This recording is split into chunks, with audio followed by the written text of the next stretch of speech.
the same in US, also in Israel. They preach for a high carb diet. Usually they will say also for children even to consume more carbs because they believe it has something to do with growth. I don't know what. The endocrinologist today, I'm not really in contact with endocrinologist. I don't know if it sounds good or not, but I take care of myself. If there is a blood test that I'm doing, so I have like a functional doctor that is like looking at my tests, maybe sending me to some special values, but not more than that. I don't need any help in the everyday balance, you know.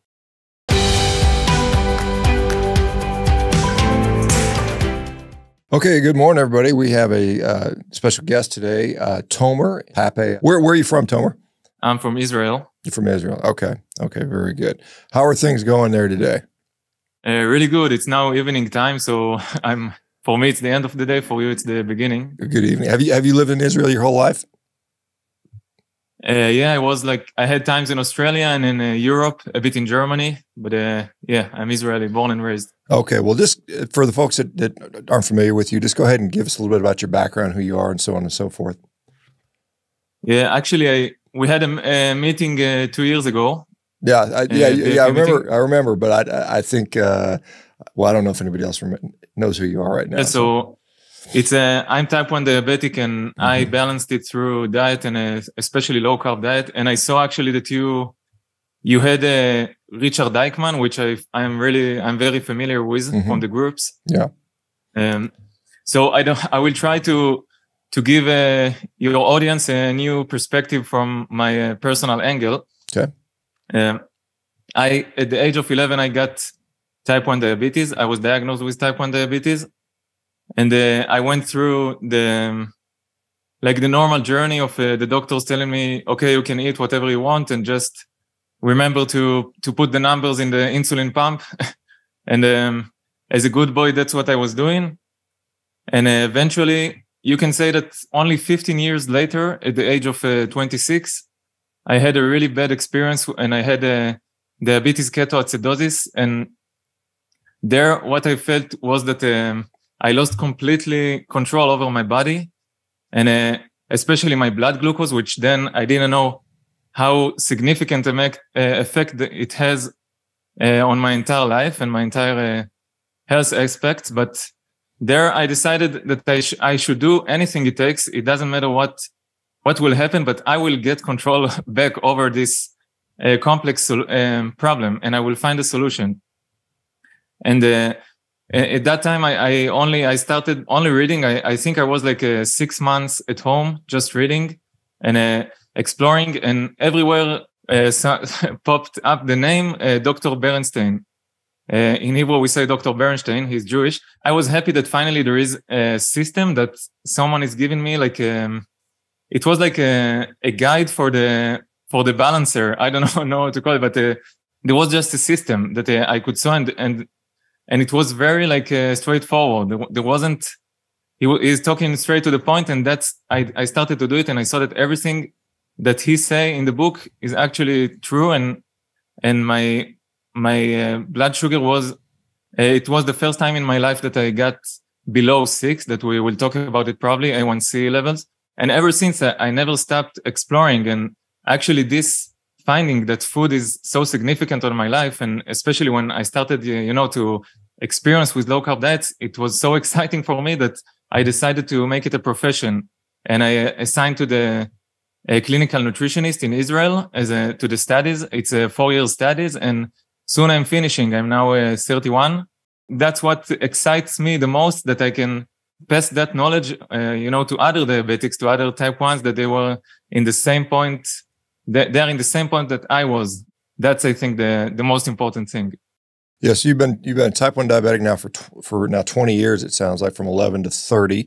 And we see that type 1 diabetes is actually increasing in prevalence. It's still type 2 by and large is a majority of diabetics, but even among the type 1s, we see more and more people acquiring type 1 diabetes. It used to be considered juvenile diabetes, but now we're seeing even older adults starting to develop type 1 diabetes. And so any insight onto causality, at least in your case? Was there some kind of event and infection? Sometimes some people believe it might be a viral trigger.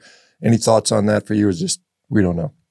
Today, the science will say that it's unknown, but in my case, there wasn't any special event in my life, not a mental event, not a close relative that passed away, or nothing. But I know some cases. We have in Israel a very famous case that in the Second Lebanon War in 2006, there was almost an entire class of soldiers. They were reserve soldiers, so they were 30 years plus, and they all got 90% of them got type 1 diabetes in the year that is after the war, and that was sure that in their case it was mental. But for me personally, there was nothing in my personal life. What I think that it sits down, like, as you know, the doctors would say genetics, but I think there is like environmental things that they put the ground for autoimmune issues. And if you ask me, it has to do with always with vitamin D, because vitamin D is always related to autoimmune issues. Low vitamin D with some extra effect of some toxins, and might be even in infancy when a synthetic mother milk. It's only it's my take. Yeah. So when let's go back to when you were diagnosed. You were diagnosed in Israel, and what was it? Did they have you any kind of dietary strategies? Was it typical to eat whatever you want and just cover with a bunch of insulin? Was that the strategy that you were given? Yeah, the doctors, they always said like in Israel we're a bit imitating the US, so it was kind of the same. Maybe we're a bit back behind you in the treatment, but it was more or less the same. The doctors were telling me, just eat whatever you want. You are a normal kid. And for my parents, they were worried that I will be different. So that was the strategy. Just eat whatever you like. Eat also the cookies and everything. Just remember, never forget to inject. Yeah. And particularly for kids, they say, well, kids, it's too hard to control kids' diets, so you just tell them to go ahead and not worry about it, which I think is kind of bad advice, because a lot of kids you can have an impact on what a kid eats. I do. My kids eat. I'm very significant influence on what my kids eat. You said 26, you got DKA. So for people that don't know what DKA is, can you explain a little bit what happens and what was going on for you and how you noticed that? It's generally caused by when you don't give any attention for your blood glucose. And back in those days, I weren't in any nutritional strategy that I had. It was just, as you said, I ate everything and just injected on it. And in that particular day, I had some mechanical problem. And now I know retrospective that I didn't had enough insulin. So my glucose was rising very quite slowly, but over a long period of time. Like it was like 2 days almost. And then I could see that I'm reaching 300 and 400, but something weird was happening, that I was injecting insulin and my body wasn't reacting. Like the insulin wasn't affecting also from injections. And then I realized that my body got into a whole different story now. It was like a severe dehydration. And you never know exactly if the DKA caused it or the dehydration. But if you say like in the clinical aspect, so diabetes keto-acidosis is when the body starts producing too many ketones, and there is no regulation over the ketones, and then it becomes toxic in the blood. Yeah, I was going to say it's almost always in conjunction with super high glucose. So there is, with some drugs, you can have this euglycemic DKA. This is something that the SGLT2 inhibitors have been known for. But so you have the super high glucose. So the insulin you had was bad or something like that. Sometimes insulin will go bad, or you said, were you on a pump at that time? Maybe the pump was malfunctioning.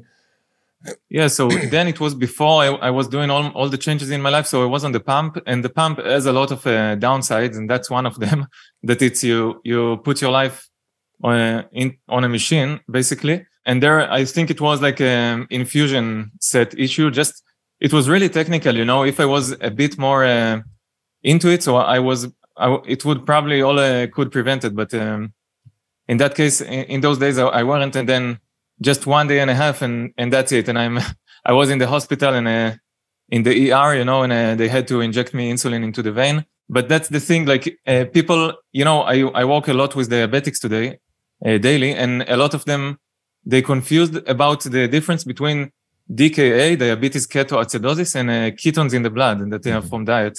Yeah. A lot of people don't understand the difference between what's called nutritional ketosis versus DK. Even a lot of physicians, which is really kind of sad to see that. Yeah. When you went into they can warn you from that, like, that's beware of DKA, but it's a completely different mechanism. Like, right. It's like if you said, well, I have my blood, it's like saying, well, my blood glucose is 100 milligrams per deciliter and 500 milligrams. They're different. They're totally different situations. It's like, well, no, you need some glucose, right? When you went into DKA, I mean, I assume you were under the care of an endocrinologist, seeing them, a couple times a year, probably, as many type 1 diabetics do. Was there any thought about, hey, what's going on here? Do we need to change things? Or did the physicians have any insight when you went into DKA?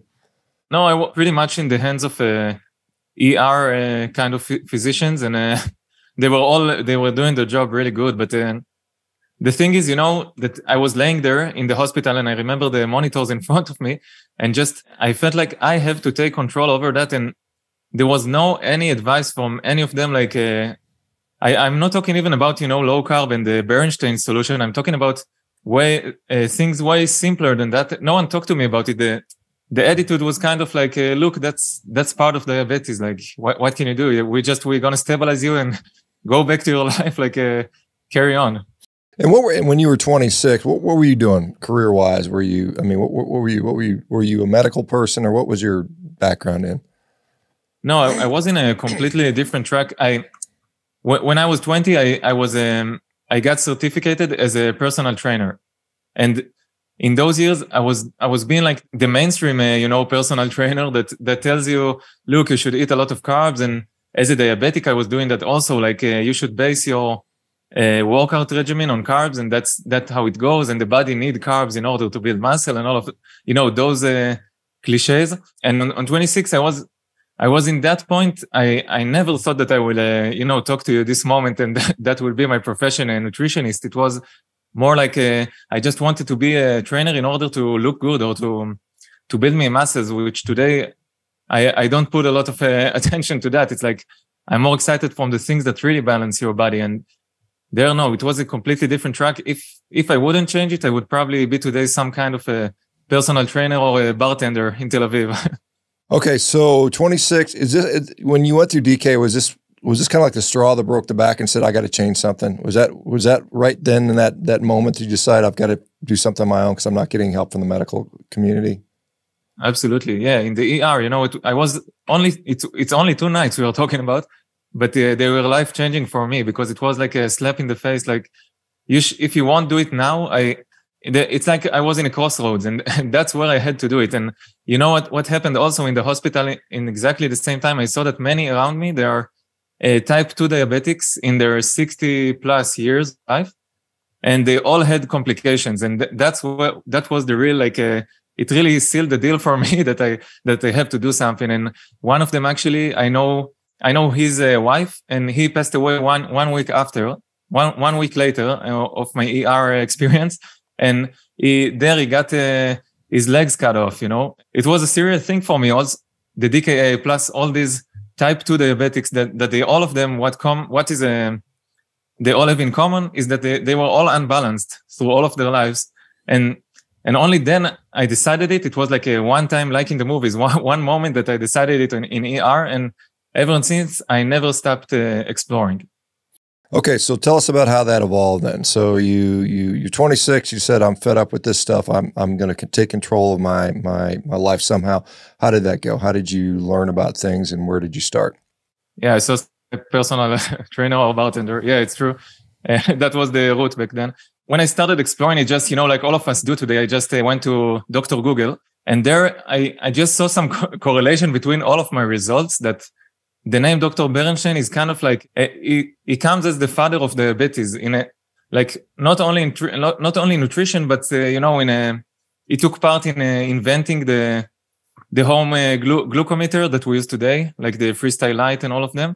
So I crossed a lot of information, and I said, okay, this person, Bernstein, I have no idea who is he, but I have to read his book.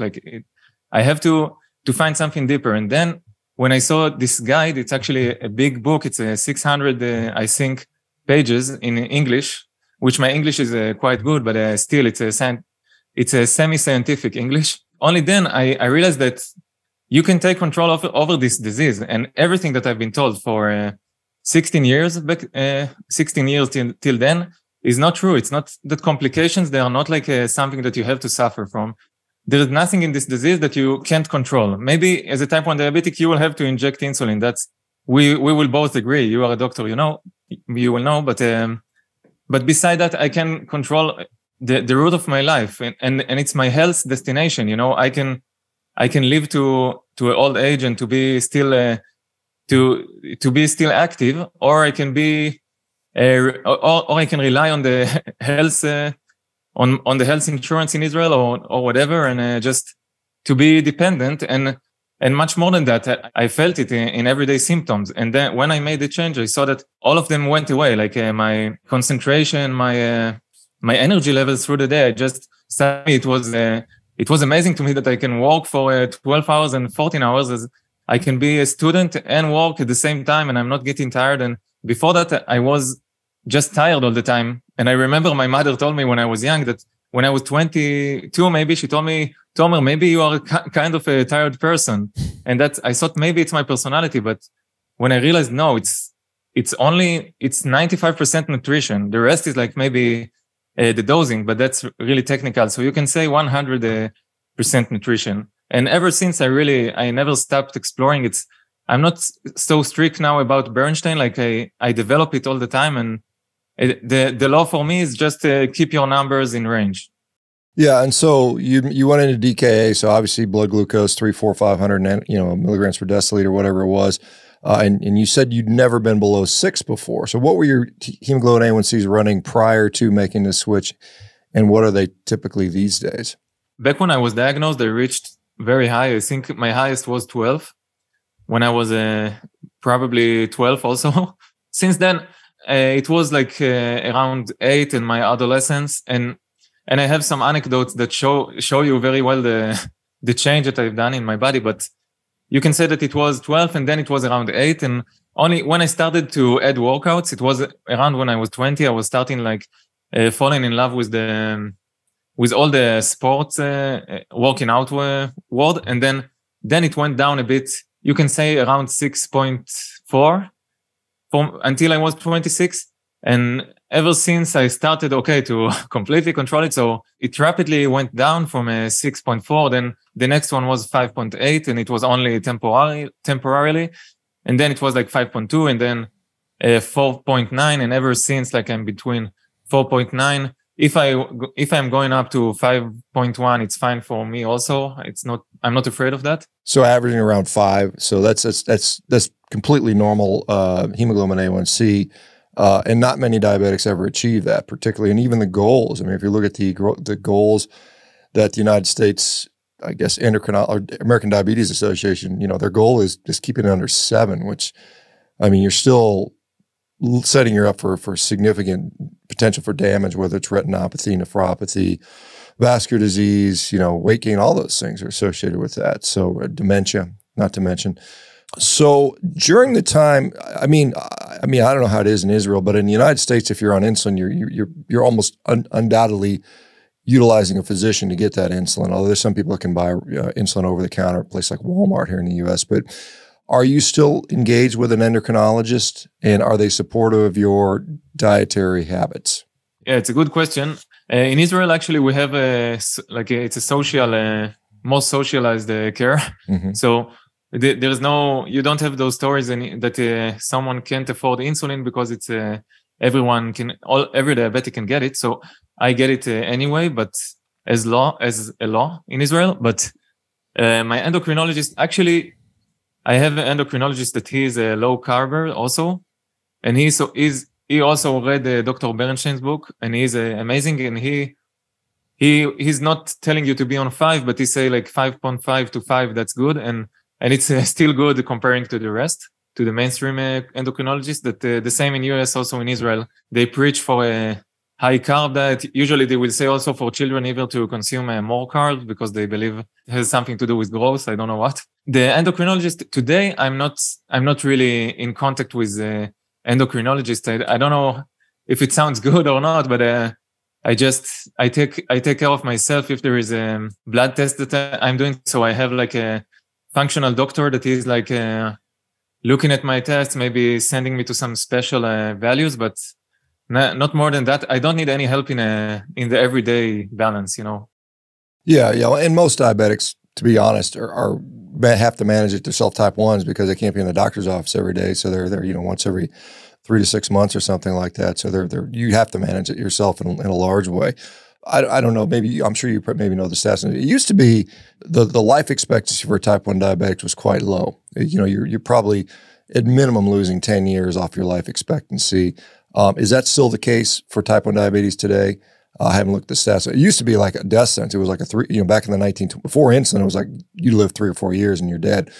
Now with insulin, they prolong that. So certainly it's helped people. But even still, due to the high rates of, these effects of hyperglycemia, whether it's heart disease or renal failure, things like that, blindness, amputations, I know Bernstein is a huge proponent of, being very aggressive about maintaining normal glycemia or glycemic control to avoid those things. So are you assessing, your kidney function and your retinal health and those types of things from time to time? Yeah, I'm looking at them like, I know that if I'm in range, so I have nothing to worry about, the same way as you and your listeners don't have to check their eyes all the time if they are balanced. So that's my way of work with that disease. But I do the normal checks maybe once a year. Even I can do it every once in 2 years, just for the doctor not to call me anymore or something like that. But it's not. I don't feel there is anything special for me to check. But I know, the life expectancy. I think we're in the same situation as we were like 10 years ago. If I don't know exactly the numbers, but I don't think anything changed. Yeah, I would not. In fact, it's probably gotten worse, to be honest. It's because diet has gotten progressively worse over the last 20, 30 years. So it's probably even worse now in many cases. So I know I've talked to a number of type 1 diabetics now, and they find that the insulin regimen becomes a little different because when you're on obviously a carbohydrate-based diet, you have this very rapid onset of glycemic, excursions, right after you eat the meat, right after you eat something particularly rapidly, absorbable carbohydrate like a simple sugar. I mean, it goes through the roof very quickly, and then you have to chase it or catch it, or hopefully you can time the curve. And so there's these ultra rapid acting insulins that many people are using, the things like Humalog and things like that, which were developed for that very reason. But a lot of people on sort of a Bernstein method, or particularly if they're eating things like a lot of meat, and I've seen a lot of people in the carnivore diet doing type 1 diabetics now, and that rise is very much delayed and much slower and more gentle of a curve. Are you using more regular insulin, or are you using the ultra rapid acting type stuff? Yeah, that was a big change for me, that I've realized that there is actually insulin that is, as you said, it was developed to the standard American diet, that you eat a lot of carbs, and that's usually the Novorapid, Novolog, or Humalog. You have today even a more rapid insulins, but that's also something that's no one ever told me before, that you have to adjust the insulin when you eat protein and fat. And Bernstein loved to talk about it also, and he showed the graphs really well, that you can never chase processed sugar, processed rapid acting sugar with fast acting insulin, no matter even if you are the best in the world in doing that, you have a lot of insulin that is not being absorbed, and some of that the immune system might destroy, and you have a lot of reasons why it will never work. Even if you eat exactly the same amount of carbohydrates every day, you can't do it without a pancreas. Not also today with the technology that you have with as they call it, artificial pancreas. So yeah, if you want to go safe, just you eat a lot of meat. That's what I do today. Actually, I eat a lot of red meat with some maybe some low carb fruits and some milk products like as a adding, but it's just easy. Yeah, and I inject regular, and it's almost every meal the same. And even if I'm mistaken by 1/4 of a unit or a half a unit, so it's okay. I went up to 110. I can correct it very easily. Yeah, and that's one thing that, I mean, a lot of type 1 diabetics do. I mean, particularly that are very meticulous about managing their diet becomes very similar. Like most days, eat kind of the same stuff because it's more predictable for them. Do you ever get like where things don't happen as you expect them to? I mean, how much randomness do you run into? Is it like one day it's like, wow, it's up for some reason, I don't know why, I'm eating the same thing I ate yesterday? How often does that happen to you, or does it happen to you? Yeah, it happens. You know, we are all humans. I'm only in the beginning of my 30s. You have friends, you have colleagues. I like, what can you do? It's part of life. And when it happens, I always go to what's familiar to me. I know it's like, it's easy like to say, but when you think about it, you can also make your mistakes smaller. If you, let's say when I have like a really bad emotional day, which it happens maybe once in a lot of times, so like a lot of months. So I can decide, okay, that today my sin, you know, will be a 90% cacao chocolate, like a lean chocolate. And then I know that that mistake, quote unquote, it wouldn't do me any harm. And then it's kind of like I'm giving my mind what it needed at the same moment, but it's not, I'm not paying with a 300, 400 milligram per deciliter, which are devastating. It's interesting because, you know, if you look at it, you know, like a type 1 diabetic who you're forced to control how much insulin is being secreted or being utilized. I mean, it mimics what the pancreas would be expected to do. And, you know, so people with an intact functioning pancreas with normal beta cell function, if you ate some carby food, you know there's going to be a huge insulin release from the pancreas. And then repeatedly over time, is that causing problems? We know that type 1 diabetics, for instance, that end up using more insulin, you know, if they have a high insulin utilization, their rates for cancers go up significantly. So it's kind of, I mean, you wonder if the same thing is happening in normal people that don't have diabetes based on the very high levels of insulin that might be circulating. It's an interesting model, you know, that you can do that and you can see those differences there. How much does exercise impact your glucose control, and how do you manage it? Because some people see, like, I know even with me, you know, if I do a really high intense exercise, really hard workout, my blood glucose will go up. And I don't know what the situation for you is. And then, you know, like a long, slow, kind of more steady, kind of medium pace, and it's going to go down. So how do you deal with exercise? Cool. You checked it CGM? You put a... Yes. I put a CGM on for this month. My blood glucose right now is 97 for anybody's interested. But yeah, so it's one of those things that man, I woke up, I think it was 70, but yes, it's interesting. And I'm sure you have a CGM too, I'm imagining, I would guess. Yeah. Yeah, of course. Yeah. Dexcom. So the exercise impact. Yeah, the impact of exercise, the impact of exercise on your glycemic control and how you deal with that. Yeah, you know, and what you said about insulin, of course, when I changed to the diet, so I reduced like from numbers like 60, 70, and 80 units a day. So I reduced that to 20, sometimes 15, that it's really like the physiological minimal doses that I can take in order to keep my blood sugar in balance. But exercise, you know, I walk a lot with type 1 diabetics, and I know it for many years on myself that it almost all the time, every time is the same, that strength will, as you say, it will get a spike in the blood glucose. It will raise your blood glucose, and what they call aerobic, when you maintain a medium exercise for longer periods of time. So it will, you will get a drop eventually in the blood glucose. And that's sometimes what, you know, runners, they call it like the wall. I mean, non-diabetic runners, that they have this fall of energy in the middle of the run or of a race. So usually that's the hypoglycemic event that is happening. So as far as, and I talked to, you know, I had Dave Dykman, as you mentioned, you know, on the other day, he was talking about his son, who's a type 1 diabetic, and he was mentioning that he still utilizes a rapid acting insulin, and he injected IM, which makes it even more rapid acting, if there's a course correction. You know, if he misses somehow and he's just like, oh, it's drifting up 110, 120, he's just going to pop it back down with some rapid. So do you do that as well? Yeah, of course. I keep my Novo Rapid always. It's part of my set, as you said, as the the son, I think he's an athlete. I saw him in the group, like the son of Richard Dykman. So I'm doing the same. Yeah, I'm doing also intramuscular. Some when it's really like urgent and a bit higher than, let's say, 110, and I want to get it down as fast as I can. But also you can do, instead of intramuscular, you can just inject NovoRapid and go for a walk of even like, let's say 10 minutes, like a rapid walk. For me, it does exactly the same as a intramuscular shot. It just, the insulin suddenly gets active, like immediately when you give the extra push of the workout.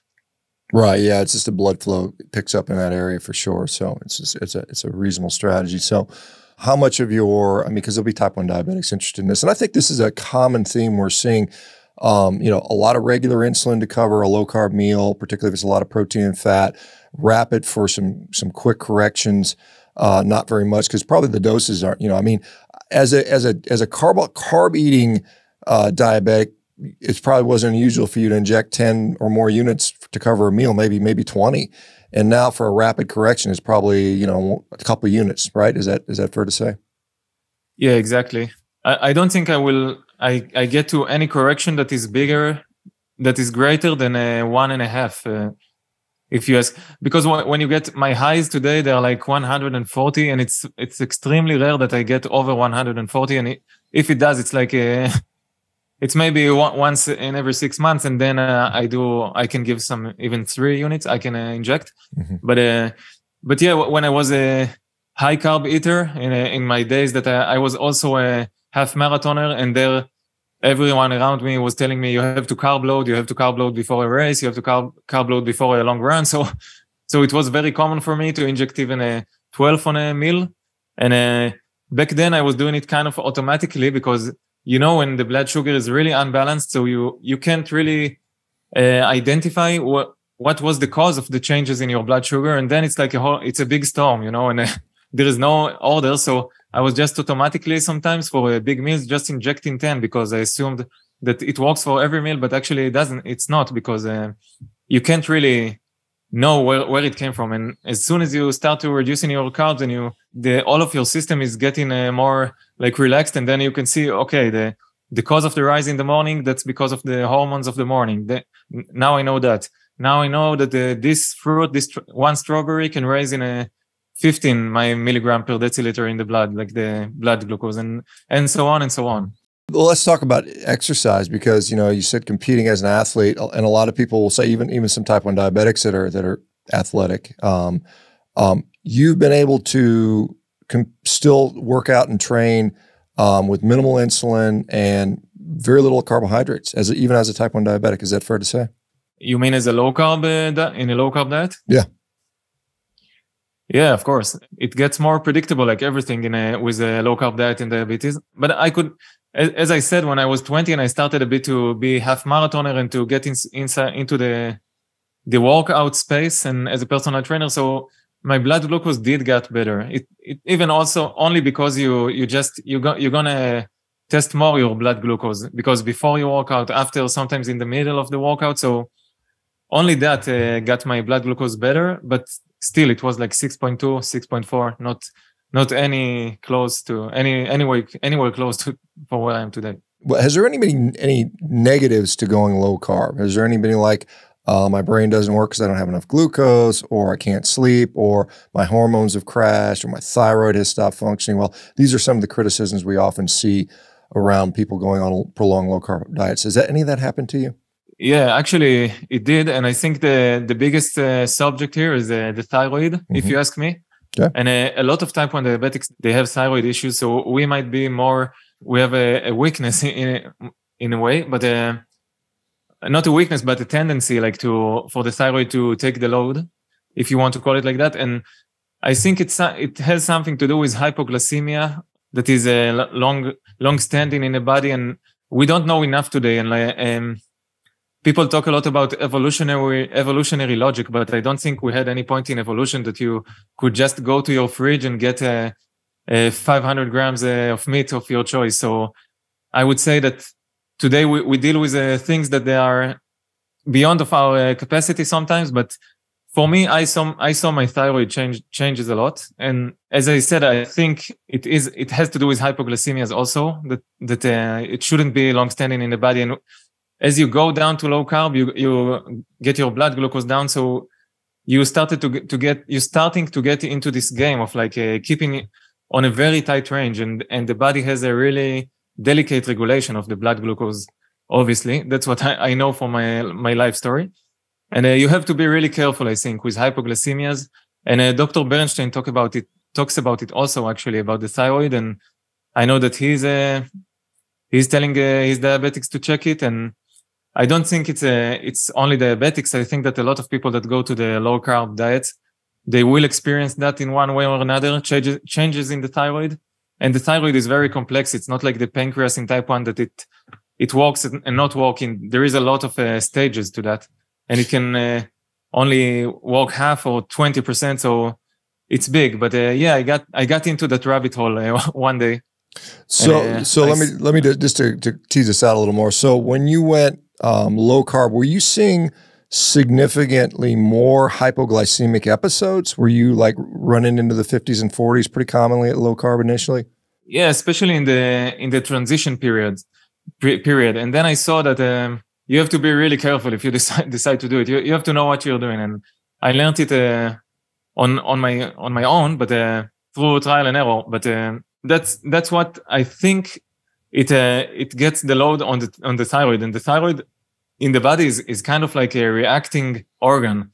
It reacts to a lot of stress. It reacts to a lot of to malnutrition. It will react. It will change the activity, even if it's only it's for a period, not for your whole life, but still it changes a lot. And a lot of people don't know. And also today, the doctors, if you go to a maybe a everyday family doctor, so he will tell you that you need to get the hormonal replacement for the thyroid. But they don't check exactly what's the root cause of the thyroid to change now, if it's temporary or if it has a real damage for life. And that's big questions that everyone should investigate if they find the thyroid problems.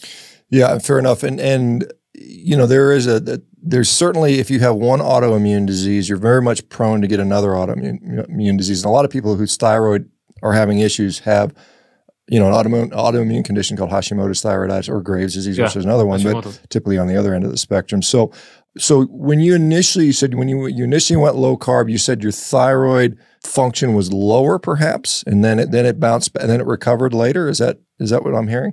Yeah, it was. My T3 was going downhill, as I saw, but it's hard to track those values in blood. That's what I discovered through this trial and error. Like, sometimes there are peripheral hormones, and it's not that easy to track what actually your amounts now in the body. And today I told you that I work with functional doctors in my own journey and in the journey of the people I work with. And the functional doctors that I go and that I know very well, they are my friends also. So they will look at symptoms, which I think is huge in hormonal issues, especially in thyroid. And for me, I started to experience, like 1 year into my low carb journey, I started to experience brain fog and constipation, like quite seriously. And that's when I realized that my body is not functioning well. It doesn't have to be this way. I have to be much sharper. I have to be much more efficient than I were before. And suddenly I felt like I'm getting older. And that's what thyroid patients say that they feel.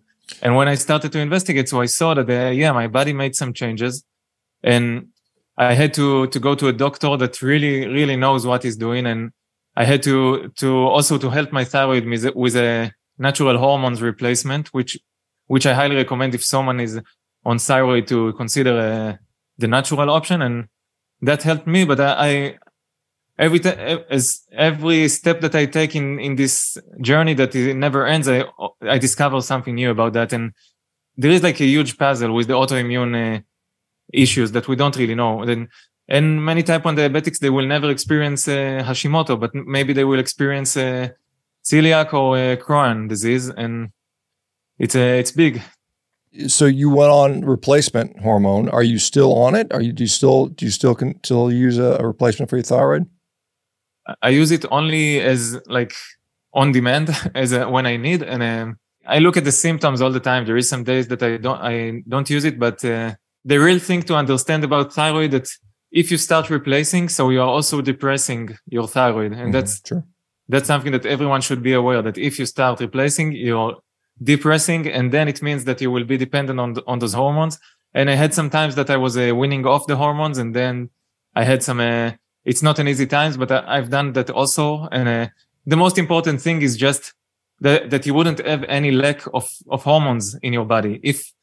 If you have to take them in a replacement form, in pills, so do it. If you can awaken your thyroid in natural ways, do it. But never compromise on a half functioning thyroid, on even non-functional thyroid, because then you will suffer from severe symptoms, and we only live once, you shouldn't. Yeah, and I think it's important you point out that you're symptomatic, because some people, and Steve Finney has pointed out that some people will naturally see a lower T3 on low carb, but they're asymptomatic and their TSH is normal, and there's a concept of thyroid receptor sensitivity and resistance. And so if your thyroid is more sensitive, perhaps you need a little bit less thyroid hormone. Just like if you're more insulin sensitive, you need less insulin. So that concept is still there. But if you're symptomatic and you're having hypothyroid symptoms, then you need to assess that and do what you need to do. Did you change your diet significantly after you had this sort of brain fog and lower functioning thyroid? Or did you continue on a low carb type of thing? For some periods, I felt like my body was demanding more energy in any way. So I did actually. I quit coffee in that time. I decided, and ever since I never went back to coffee already for a couple of years. And I think that for me personally, I don't know if it's not something that I would recommend for each person, but for me, I felt like it done a lot good in that thyroid field.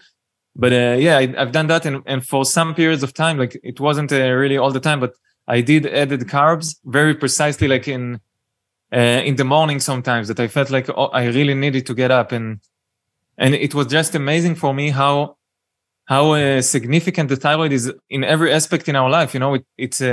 It dictates temperature, it dictates your mood, it dictates if you will be depressed or not, it dictates your metabolism, your when you go to the toilet, how will be your stool, it's everything, if you are happy or not. So it's like a regulator of rhythm and heat in the body, and rhythm and heat, it's everything in life. So as soon as I understood that, it was a serious rabbit hole to dig in, and I think we still don't know enough about the thyroid type 1 diabetes connection. Yeah, and clearly there's an association. Even in type 2 diabetes, there can be thyroid issues. I'll just leave it at that. So you said, you've been on this journey now for, at least in a low carb journey now for 5 years or so, something like that, 5 or 6 years sounds like. And you said you're continually adjusting and changing and learning things. What are some of the other things you've learned, about yourself or about this condition in general that, you can maybe share with some folks? Yeah, ever since ever since I went low carb, I've changed a lot, and I know it's very individual, this disease, and but I know for me that it's a lot about your insulin sensitivity level. With the people I work and on myself, I know I was always insulin sensitive, and when I got to low carb, I got even more insulin sensitive, probably because a lot of toxins went out of my life, and I'm not eating processed food, and a lot of stuff, but my whole body now is balanced, so I'm very insulin sensitive. So it's really easy for me to add some low carb fruits, which I know many low carbers in the type 1 diabetes world wouldn't agree with me, but for me it works. Like I can do low carb fruits. I can do sometimes to get a bit more carbs per meal. I'm not counting my carbs every meal. I know that if I'm very insulin sensitive, and let's say I give you an example, I have a long day of meetings, and in diabetes, and also for everyone, if you have a long day of meetings and you walk from each meeting 15 minutes, 20 minutes, you have to hurry sometimes, you walk fast. So that's a workout. The body will not care if you are inside the gym or walk in a hurry to an appointment. So I know in this day that I can add some carbs, and some of them, sometimes it will be half of banana, and I feel completely fine. I don't have any symptoms. My blood glucose stay in range. I'm still very insulin sensitive. And even in that long day when I was very active, so every type 1 diabetic will know that in the night after you have to adjust some, maybe your insulin, or to take some more like protein or fat because to prepare to the night, because you will be much more insulin sensitive in that night, and you can experience some hypoglycemia. So I treat every day like there is like a units of time, like the unit of time that I was active, the unit of time of the night, and that's how I deal with it day by day. Yeah, and then, you know, when you mentioned, you know, occasionally you'll have a little maybe piece of fruit or half a banana or something like that, and you tolerate it pretty well. Do you often include that with the meal to blunt any insulin response, glucose response rather, or is it standalone? Is it like I'm just going to have a quick little bit of fruit to keep me going, or is it usually like I'm having a meal and I'm gonna add some fruit to it? How does that typically, or do you do both? Yeah, so it's really, you have to use your to use logic a lot. I will do both. As I said, if I have this long day of meetings that I'm running all day, it feels like running for me, because I'm very active and I can see my blood glucose level dropping down quite fast in those days. So I know already in advance that I will take half of banana in the middle of it. And maybe if it goes to the afternoon, so I will take another half of banana. And many times also I will do it with the meal, because, you know, if I eat now in a very active day, I eat a meal and I inject on it.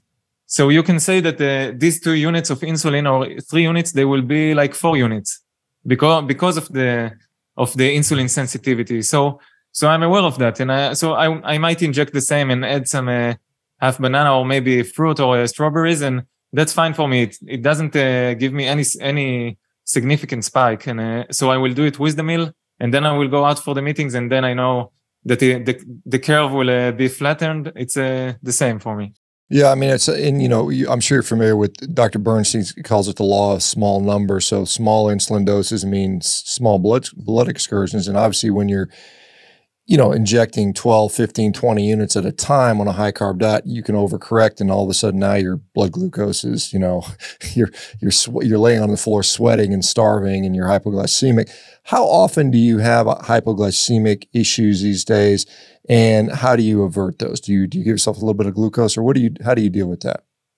A lot of your guys, they bringing up questions.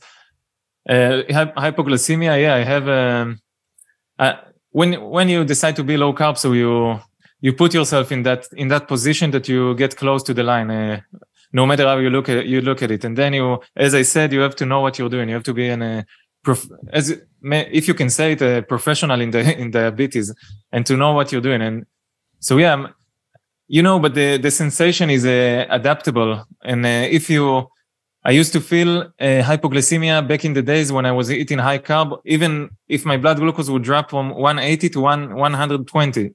So today it's decent. The sensations, they are adaptable. And today I can feel hypoglycemia maybe only if I'm 55, 60, but I gradually feel it when I go below 70. And 65, I already feel like a mild hypoglycemia, not something that you will see if you talk to me, but I will feel it. And then again, like the law of small numbers, it's a kind of a genius law, because again, I will correct it very easily, like 2 grams of carbs, maybe 4, and I'm back on track. Yeah. Yeah. So easy to kind of keep that in line there.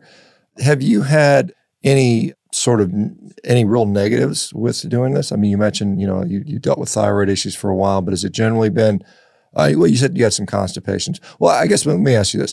What does your diet look like today? What does a typical day or week of food look like for you? You said you eat quite a bit of red meat, but what does your diet look like? How much, you know, do you think about protein, fat, and carbohydrates in those terms? And how much food do you eat? How many times a day do you eat? About the downside, I think you will know probably better than me with your community and I know it from the community here that I work with, that there is the problem that today you go against the mainstream, and that people should be aware about it sometimes. And you building this community, and that's amazing. So people can help each other, and that's better. But that may be a big challenge, and you have to be strong, of course.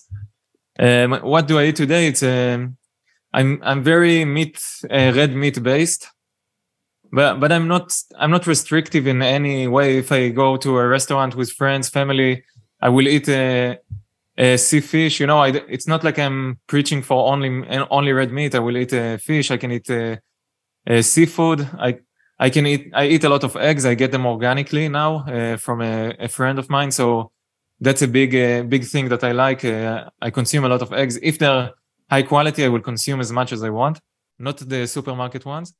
And I just combine. If I have usually my meal, it's based on local beef, which that's the main portion. And then on the side, I might do even some yogurt with some blueberries for dessert, which I don't need dessert at all. It's not, I got disconnected from the dessert idea, but I would do it sometimes. I eat some pickles every now and then that I make.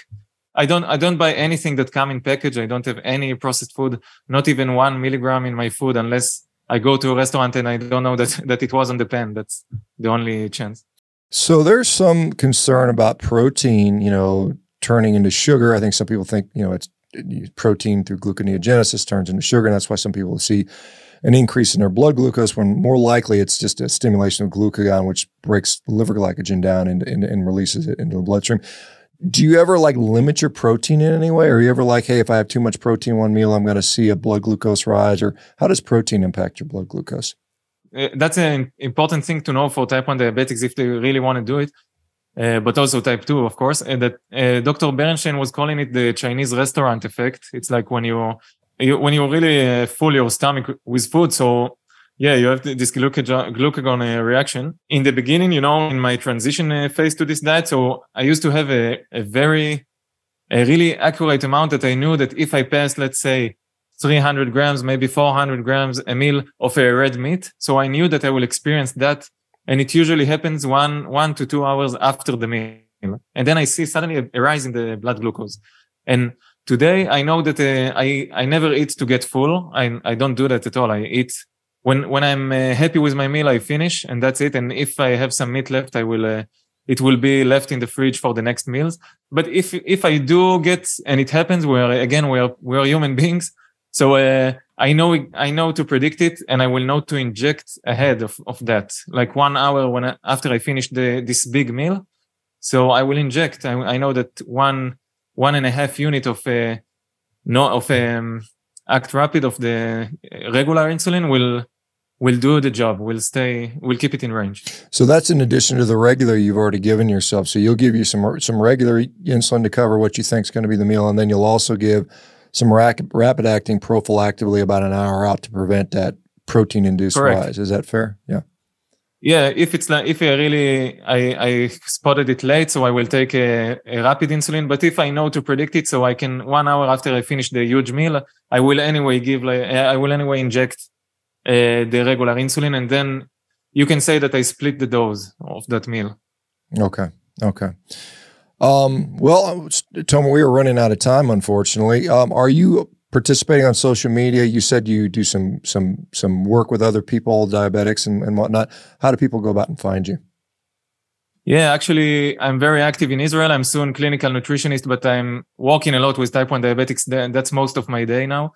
I'm helping them in the same journey. I'm on Instagram. I'm Tomer Pappe, Pappe with double P, Pappe, and the same on Facebook, the same on YouTube. I have a YouTube channel that now I talk to you, but I have a podcast that I called it the Normal BG podcast, which that's the podcast that is dedicated to the English speakers. So if anyone wants, they can find that. And I had now Dr. Anthony Chafee on that, and also Brian Sanders. And I would be happy to have you also in the future. Yeah, I'll be happy to. Sure, just let me know. I'll be happy to come on there and we chat. Okay, thank you so much, Tomer. Good luck, and thank you for doing this, by the way, and thanks for just sharing your experience, because this is so helpful for so many people, because we just treat horrible. We literally treat diabetes just completely backwards, in my view. Thanks, everybody. We'll be back tomorrow. You guys have a great one. Take care now. Bye-bye, Tomer.